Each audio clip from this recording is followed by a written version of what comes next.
Ganito palang eksena dito yan sa may Antipolo Street pababa papunta dito sa kanto ng Andox. Dito lang yan sa Guadalupe Nuevo.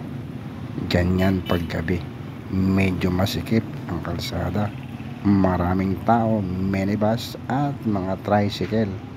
Dito kasi ang babaan ng mga minibus, yung mga galing sa BGC, Taguig at Kalayaan.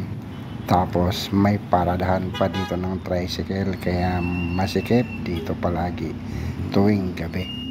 Pero ayos din naman kasi mag-ingat ka lang sa lalakaran mo. Dito kasi ako palagi dumadaan pag papunta ko doon sa ABC Mall, doon sa may MRT at doon sa palengke. Mas maganda kasi dito dumaan at shortcut siya.